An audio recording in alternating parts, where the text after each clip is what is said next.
السلام علیکم ورحمۃ اللہ وبرکاتہ۔ عزیز طلبہ، پڑھتے ہیں کتاب قطبی۔ تو دیکھیے، ماقبل میں بیان حاجت الی المنطق کو آپ نے پڑھا کہ منطق کی ضرورت کیوں پیش آئی، تاکہ افکار صحیحہ کو افکار فاسدہ سے ممتاز کر دیا جائے۔ اب منطق کی تعریف بالرسم کو ذکر فرماتے ہیں، ورسموہ، اور منطق کی تعریف بالرسم یہ بیان کی ہے کہ بأنہ آلۃ قانونیۃ تعصم مراعاتها الذہن عن الخطأ فی الفکر، کہ منطق ایسا آلہ قانونیہ ہے کہ جس کی رعایت ذہن کو خطا فی الفکر سے بچائے۔ تو دیکھیے، اب تعریف کے اندر جو قیودات ہیں ان کی وضاحت فرماتے ہیں کہ منطق آلہ ہے۔ تو آلہ کسے کہتے ہیں؟ آلہ کہتے ہیں کہ جو واسطہ بنے فاعل اور اس فاعل کے منفعل کے درمیان۔ تو فاعل اور فاعل کے منفعل کے درمیان جو واسطہ بنے اسے آلہ بولتے ہیں۔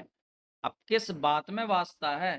کہ فاعل کا اثر منفعل تک پہنچ جائے، تو اس پہنچنے میں وہ واسطہ ہے۔ جیسا کہ دیکھیے، بڑئی ہے وہ لکڑی کو کاٹتا ہے آری کے ذریعے، تو بڑئی فاعل ہے، اور لکڑی کٹ رہی ہے تو وہ منفعل ہے۔ فاعل نجار، اس کا منفعل کون ہے؟ لکڑی۔ تو اب نجار کا جو اثر ہے کٹن، جو وہ کاٹ رہا ہے، تو اس کا اثر اس لکڑی تک پہنچانے والی آری ہے۔ تو گویا کہ آری جو ہے وہ آلہ ہے۔ اب یہ فاعل کا اثر منفعل تک پہنچانے میں واسطہ بنے، تو جیسے کہ آری بڑئی کا اثر لکڑی تک پہنچا رہی ہے، یہ واسطہ ہے۔ لیکن ایک ہوتی ہے علت متوسطہ، تو علت متوسطہ وہ خارج ہو جائے گی آلے کی تعریف سے، اس لیے کہ علت متوسطہ وہ اپنے فاعل اور اپنے منفعل کے درمیان واسطہ بنتی ہے۔ جیسے دیکھیے، الف یہ با کی علت ہے، با یہ جیم کی علت ہے، تو اب نتیجہ کیا ہوگا کہ الف یہ جیم کی علت ہے، تو الف با کی علت، با جیم کی علت، تو الف جیم کی علت، تو با یہاں پر جو علت بنا اسے علت متوسطہ بولیں گے۔ علت متوسطہ یعنی بیچ میں آنے والی علت جو حد اوسط کے طور پر ہے، تو علت متوسطہ ہے یہاں پر یہ۔ تو اب یہاں پر یہ دیکھیں کہ آ کا اثر، آ جو ہے وہ با کی علت تو بن رہی ہے، لیکن آ جیم کی علت جو بن رہی ہے وہ با کے واسطے سے ہے، لیکن با یہ ایسا واسطہ نہیں ہے کہ آ کا اثر وہ جیم تک پہنچا دے۔ تو الف کا اثر جیم تک پہنچانے میں یہ واسطہ نہیں ہے۔ کیوں؟ کیونکہ علت بعیدہ کا اثر معلول تک پہنچتا ہی نہیں ہے۔ علت بعیدہ کا اثر جو ہے وہ معلول تک نہیں پہنچتا ہے۔ وہی فرماتے ہیں، دیکھیے اتنے کا ہم ترجمہ لگاتے ہیں، فَالْآلَةُ هِيَ الْوَاسِطَةُ بَيْنَ الْفَاعِلِ وَمُنْفَعِلِهِ فِي وصول أَثَرِهِ إِلَيْهِ۔ تو آلہ وہ واسطہ ہوتا ہے فاعل اور فاعل کے منفعل کے درمیان، فاعل کا اثر منفعل تک پہنچانے میں۔ کالمنشار للنجار، جیسے کہ آری یہ بڑئی کے لیے جو ہے وہ آلہ ہے۔ فَإِنَّهُ وَاسِطَةٌ بَيْنَهُ وَبَيْنَ الْخَشَبِ فِي وصول أَثَرِهِ إِلَيْهِ، اس لیے کہ آری یہ واسطہ بنتی ہے نجار اور لکڑی کے درمیان، نجار کا اثر لکڑی تک پہنچانے میں۔ فالقید الاخیر، تو جو یہ قید اخیر ہے فی وصول اثرہ الیہ، کہ فاعل کا اثر منفعل تک پہنچانے میں واسطہ ہو، تو یہ قید اخیر لاخراج العلت المتوسطہ، یہ علت متوسطہ کو نکالنے کے لیے ہے۔ علت متوسطہ کسے کہتے ہیں؟ جیسے یہی ایک چیز اس کے لیے علت اور وہ دوسرے کے لیے علت، تو پہلی اس چیز کے لیے علت، تو یہ علت بیچ میں بن گئی ہے، تو علت متوسطہ فإنها واسطة بین فاعلها ومنفعلها، تو علت متوسطہ وہ واسطہ ہے اپنے فاعل اور منفعل کے درمیان۔ اپنا فاعل کون ہے؟ اس کا الف، تو با دیکھیے اس کا فاعل کیا ہے؟ الف، اور اس با کا منفعل کون ہے؟ جیم ہے، کیونکہ الف کا منفعل نہیں ہے، تو الف کہ با کی علت اور با جو ہے وہ جیم کی علت، تو یہاں پر با جو علت متوسطہ ہے یہ اپنے فاعل الف اور اپنے منفعل جیم کے درمیان واسطہ ہے۔ واسطہ کیوں ہے؟ فَإِنْ اِذْ عِلَّتُ عِلَّتِ الشَّيْءِ عِلَّةٌ لِذَلِكَ الشَّيْءِ، اس لیے کہ شے کی علت وہ اس شے کی علت ہوتی ہے۔ تو شے سے مراد ہم جیم لیتے ہیں، تو جیم کی علت با کی علت الف، تو جیم کی علت یعنی الف، وہ اس شے جیم کی بھی علت ہے، تو لیکن فرماتے ہیں بالواسطہ، واسطے کے طور پر۔ فَإِنَّ الف اذا کان علت اللبا، اس لیے کہ الف جب با کی علت ہے، وبا علت اللجا، اور با جو ہے وہ جیم کی علت ہے، فکان الف علت اللجا، تو آ جو ہے الف یہ جیم کی علت ہوگا۔ ولیکن بواسطہ با، لیکن یہ با کے واسطے سے ہے، تو با جو ہوا وہ علت متوسطہ کہہ سکتے ہیں اسے، علت مستقلہ نہیں ہے۔ الف جو ہے وہ جیم کی علت بن رہا ہے، لیکن با کے واسطے سے ہے، تو با جو ہے وہ علت متوسطہ ہو گئی۔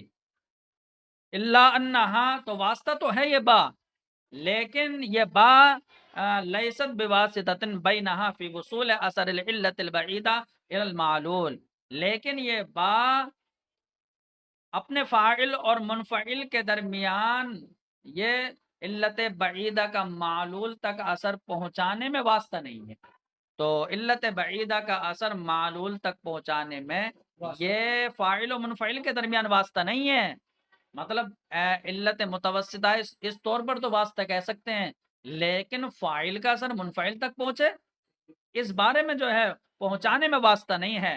کیوں؟ لأن اثر العلت البعیدۃ لا یصل الی المعلول، کیونکہ علت بعیدہ کا اثر وہ معلول تک پہنچتا ہی نہیں ہے، تو علت بعیدہ کا اثر جو ہے وہ معلول تک نہیں پہنچتا ہے، بلکہ علت قریبہ کا اثر پہنچتا ہے۔ اب الف جو ہے وہ با کی علت قریبہ ہے، با جم کی علت قریبہ ہے، تو با کا اثر جم تک پہنچے گا، لیکن الف جو علت بعیدہ، الف جو علت بعیدہ ہے، تو اس کا اثر جم تک نہیں پہنچے گا، تو وہی فرماتے ہیں کیونکہ علت بعیدہ کا اثر یہ معلول تک نہیں پہنچتا ہے۔ اب بات یہ ہوئی کہ علت بعیدہ جو الف ہے خود اسی کا اثر جو ہے وہ جیم تک نہیں پہنچ پا رہا ہے، تو جب اثر ہی نہیں پہنچ رہا ہے تو چہ جائے کہ اس کو جو ہے پھر واسطہ بنایا جائے، اسے تو بس واسطہ ایسے ہی کہہ دیا ہے، لیکن حقیقت میں یہ وہ واسطہ نہیں ہے جو اثر پہنچانے والا ہو۔ اب دیکھیے الف کا اثر، علت بعیدہ کا اثر جیم تک پہنچتا، تو یہ پہنچنا یہ اصل ہے، اور واسطہ با کا بننا یہ فرع ہے، اور جب اصل ہی نہیں پائی جا رہی ہے کہ الف کا اثر جیم تک نہیں پہنچ رہا ہے، تو جب اصل ہی نہیں پائی جا رہی ہے تو چہ جائے کہ فرع پائی جائے، با دونوں کے درمیان واسطہ بنے، واسطہ تو تب بنتی کہ جب اثر پہنچتا، تو وہی فرماتے ہیں کہ علت بعیدہ کا اثر معلوم تک نہیں پہنچتا، فضلا ان یتوسط فی ذلک شیء آخر، یہ اس سے زائد ہے، یہ فضلاً جو ہے یہ کون سے باب سے ہے؟ تو اس میں تداخل ہے، فضلہ یفضلو کے باب سے ہے، ماضی سمعہ سے ہے، مضارع نصرہ سے ہے، جب دو بابوں سے ہوتا ہے تو اس میں بولتے ہیں تداخل. تو فضلاً ان یتوسطا ہے، فضلاً کا معنی زیادہ ہونا، افزوں ہونا. تو یہ اس بات سے زائد ہے کہ اس میں کوئی دوسری چیز واسطہ بنے، یعنی با واسطہ بنے. یہ اس سے بڑھ کر بات ہے جب الف کا اثر یہ جیم تک پہنچ ہی نہیں رہا ہے، چہ جائے کہ پھر با کو واسطہ بنایا جائے دونوں میں.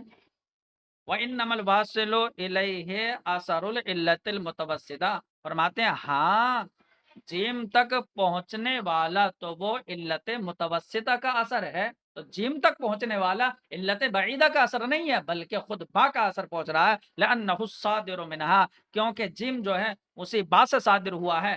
وہی من البعیدتی، اور خود با جو ہے وہ علت بعیدہ سے جو ہے صادر ہوا ہے.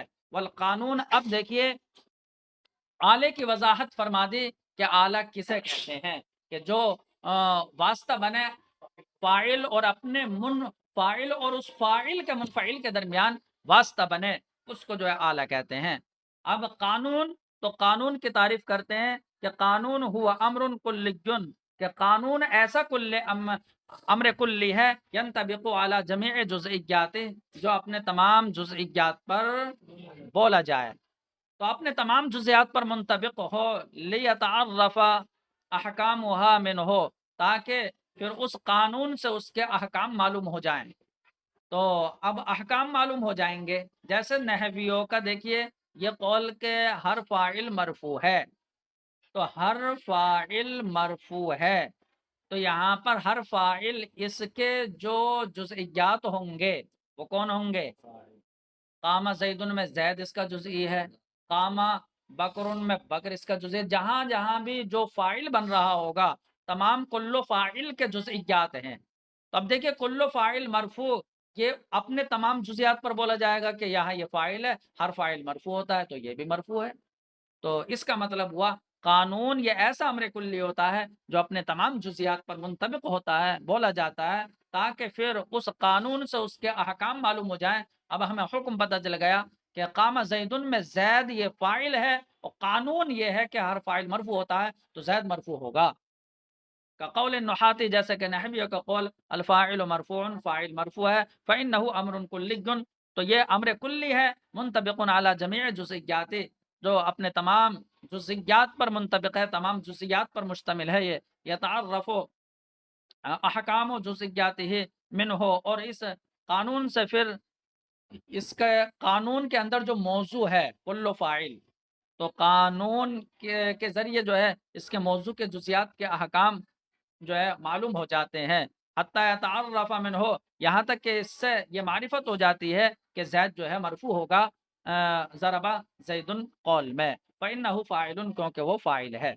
اب دیکھیے منطق کو اعلیٰ کہا تو منطق اعلیٰ کیسے ہے، اور قانون کہا تو یہ قانون کیسے ہے. تو ہم نے اعلیٰ کو سمجھ لیا، قانون کو سمجھ لیا. اب یہ کہ منطق اعلیٰ ہے کیونکہ منطق قوت عاقلہ اور جو مقاصد و مطالب ہیں جن کو حاصل کیا جائے گا ان کے درمیان یہ واسطہ بنتا ہے. ایک تو قوت عاقلہ ہے، انسان کی جو ہے وہ عقل ہے، اور ایک جن چیزوں کو وہ حاصل کر رہا ہے مطالب کسبیہ ہیں، مجہولات. تو انسان کی قوت عاقلہ اور ان مطالب کسبیہ جو مجہول ہیں، اب ان دونوں کے درمیان منطق اعلیٰ بن جاتا ہے، اور منطق کے ذریعے مجہولات وہ حاصل ہو جاتے ہیں. وہ فرماتے ہیں کہ وَإِنَّمَا كَانَ الْمَنْطِقُ آلَةً، اور منطق اعلیٰ ہے. یہ اعلیٰ کیسے ہے؟ لِأَنَّهُ وَاسِطَةٌ بَيْنَ الْقُوَّةِ الْعَاقِلَةِ وَبَيْنَ الْمَطَالِبِ الْكَسْبِيَّةِ فِي الْاِكْتِسَابِ، کیونکہ منطق جو ہے وہ قوت عاقلہ اور حاصل کرنے میں جو ہے مطالب کسبیہ کے درمیان واسطہ بنتا ہے، فی الاکتساب، مجہولات کو حاصل کرنے میں. تو یہ قوت عاقلہ اور جو حاصل کرنے والے مطالب و مقاصد ہیں ان کے درمیان واسطہ بنا یہ مجہولات کو ان کو حاصل کرنے میں. اب یہ قانون کیسے ہے؟ تو فرماتے ہیں کیونکہ منطق کے تمام قوانین کلیہ ہیں، اور کبھی بھی کوئی قانون جو ہے منطق کا ٹوٹتا نہیں ہے، اس لیے جو ہے منطق کو قانون کہتے ہیں. وَإِنَّمَا كَانَ قَانُونًا، اور منطق جو ہے وہ ایک قانون ہے، لِأَنَّ مَسَائِلَهُ قَوَانِینُ کُلِّیَّةٌ، کیونکہ منطق مسائل کا نام ہے، اور مسائل قوانین کلیہ ہیں، تو پورا منطق قوانین کلیہ، تو منطق قانون ہے کیونکہ اس کے مسائل قوانین کلیہ ہیں جو اپنے تمام جزیات پر منطبق ہوتے ہیں، بولے جاتے ہیں۔ کما اذا عرفنا ان السالبۃ الضروریۃ، جیسے کہ ایک منطق کا مسئلہ لے لیجئے، تو منطق کا مسئلہ ہم جو ہے وہ قانون کلی دکھا دیں گے، تو اس کا مطلب یہ ہوگا کہ پورا منطق علم جو ہے وہ قانون ہے۔ تو جیسے ہم ایک مسئلہ دکھاتے ہیں، جیسے کہ ہمیں یہ معلوم ہے کہ سالبہ ضروریہ تنعکس الی سالبۃ دائمۃ، کہ سالبہ ضروریہ کا عکس جو ہے وہ سالبہ دائمہ آئے گا۔ تو ہم نے یہ پہچان لیا، تو سالبہ کلیہ ضروریہ ہو تو اس کا عکس جو ہے وہ سالبہ کلیہ دائمہ آئے گا، یہ ہم نے جیسا کہ امداد اللبیب میں پڑھا ہے۔ تو اب دیکھیے یہ قانون ہے، تو اب ہم مثال بنا کر لائے، تو ہم نے اس مثال کو جو ہے اچھی طرح سمجھ لیا، کیونکہ قانون اس پر منطبق ہو رہا ہے۔ اب مثال کوئی سی بنا لیں آپ، تو اس قانون کی جتنی مثالیں بنائیں گے وہ اس کی تمام جزئیات ہوں گے۔ تو فرماتے ہیں جیسے کہ ہم نے یہ قانون پہچان لیا کہ سالبہ کلیہ ضروریہ کا عکس سالبہ کلیہ دائمہ آئے گا، عرفنا منہ، تو اب ہم نے اس قانون سے یہ بھی پہچان لیا کہ اس کا یہ جزئی لا شیء من الانسان بحجر بالضرورہ، اس کا عکس جو ہے وہ آئے گا لا شیء من الحجر بانسان دائمہ۔ وانما قال، اب رہی یہ بات کہ یہ کہا کہ منطق ایسا اعلی قانونیہ ہے، تعصم مراعاتها الذہن عن الخطأ فی الفکر، جس کی رعایت ذہن کو خطا فی الفکر سے بچائے۔ اس کا مطلب کیا ہوا؟ تعصم مراعاتها، تو فرماتے ہیں یہ جو بات کہی ہے کہ تعصم مراعاتها الذہن، کہ جس کی رعایت ذہن کو خطا فی الفکر سے بچائے، تو مطلب یہ ہے کہ نفس منطق جو ہے وہ ذہن کو خطا فی الفکر سے نہیں بچاتا، منطق جو ہے خود ذہن کو غلطیوں سے نہیں بچائے گا، اس لیے کہ اگر منطق ہی بچاتا تو پھر منطق جس کے پاس ہو تو وہ منطقی ہے، منطق کا علم جس کے پاس ہے وہ منطقی، تو منطقی پھر کبھی بھی جو ہے خطا میں نہیں پڑتا، منطقی سے کبھی خطا واقع نہیں ہوتی، حالانکہ ایسا نہیں ہے۔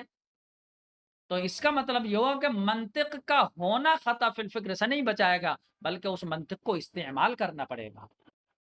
تو منطق کا استعمال ذہن کو خطا فی الفکر سے بچائے گا۔ جیسے کہ آپ کے گھر میں غلہ موجود ہے اور جو ہے روٹی جو ہے غلہ موجود ہے، تو اب غلے کا موجود ہونا وہ آپ کی بھوک نہیں مٹائے گا کہ ہمارے پاس تو جو ہے وہ خوب غلہ ہے، یہ پیٹ خالی کیوں ہو رہا ہے اور بھوک کیوں لگ رہی ہے، جب تک کہ آپ اس کو استعمال کر کے جو ہے وہ اپنے لقم اپنے جو ہے اسے لقمہ نہ بنائیں گے اور اس کو کھائیں گے نہیں، تب تک آپ کی بھوک ختم نہیں ہوگی۔ تو استعمال جو ہے وہ آپ کی بھوک ختم کرے گا، منطق کا استعمال جو ہے آپ کے ذہن کو خطا فی الفکر سے بچائے گا۔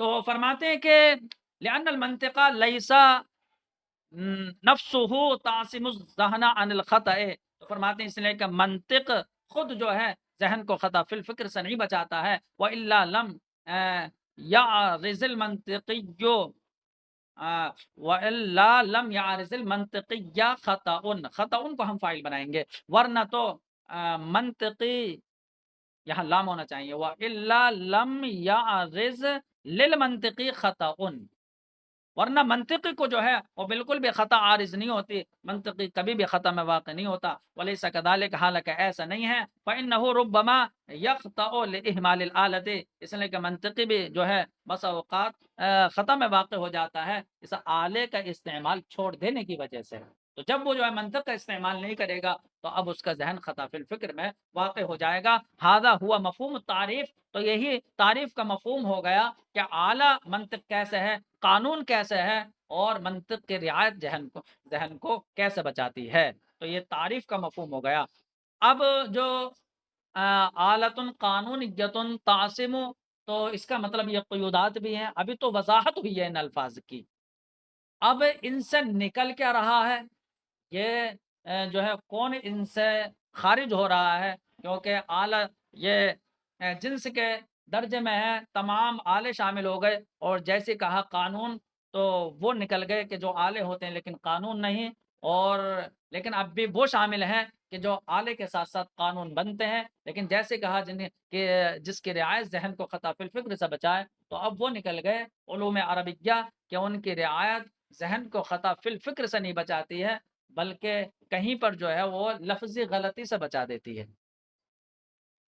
تو دیکھیے فرماتے ہیں وہ اما احتراضات ہو، رہے اس کے احتراضات یعنی اس کی قیودات، فالآلۃ و بمنزلۃ الجنس، تو تعریف کے اندر جو لفظ اعلیٰ ہے وہ جنس کی منزل میں ہے، والقانونیت و بمنزلۃ الفصل، اور قانونیہ یہ فصل کے درجے میں ہے۔ تو جیسے ہی یہ کہا کہ منطق اعلیٰ ہے، تو اب یہ کثرین پر صادق آ گیا، اس لیے کہ اعلیٰ عرض عام ہے، اور بڑے کا اعلیٰ، ڈاکٹر کا اعلیٰ اور منطق اعلیٰ یہ سب شامل ہو گئے۔ لیکن جیسے کہا قانونیہ ہے، تو اب یہ جو جزئی آلے ہیں کاریگروں کے، تو یہ نکل گئے۔ تو فرماتے ہیں قانونیہ یہ فصل کے درجے میں ہے، یخرج الآلات الجزئیۃ لارباب الصنائع، تو یہ ہنرمند اور کاریگروں کے جو ہے جزئی آلات کو نکال دے گی یہ، تو یہ فصل جو ہے جزئی آلات کو نکال دے گی۔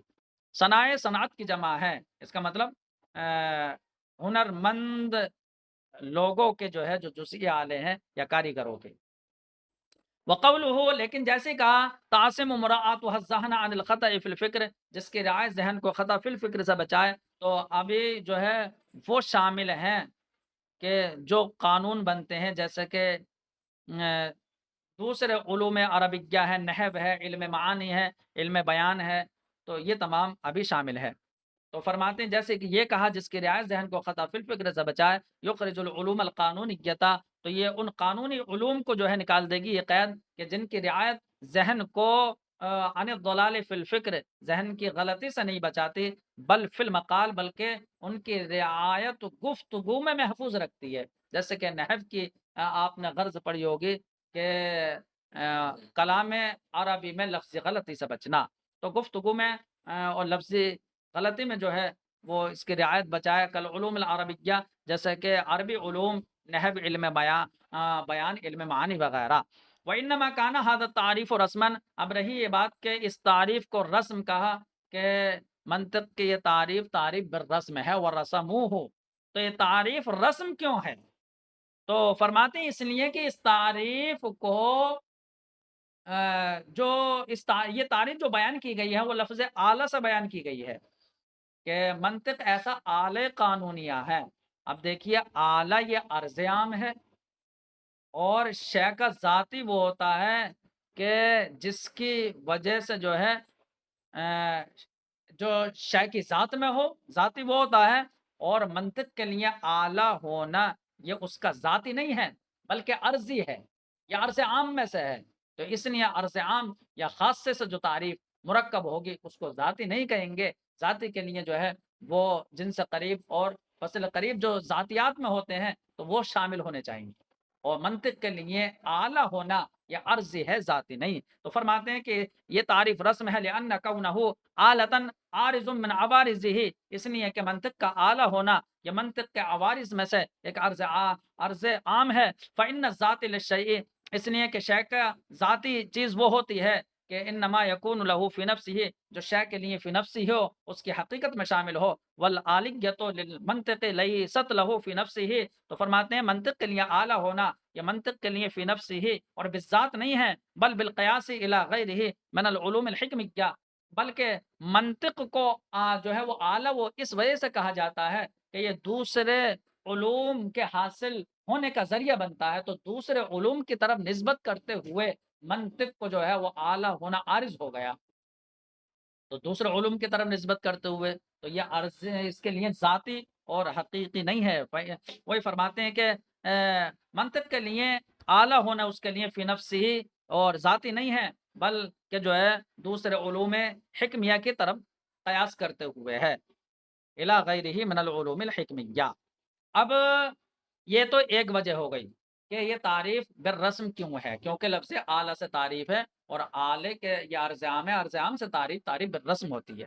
دوسری وجہ یہ بھی بیان کر سکتے ہو آپ، کیونکہ منطق کی غرض و غایت ہے کہ العصمۃ عن الخطأ فی الفکر، کہ ذہن کو خطا فی الفکر سے بچانا، اور غایت سے جو تعریف مرکب ہو اس کو رسم کہا جاتا ہے۔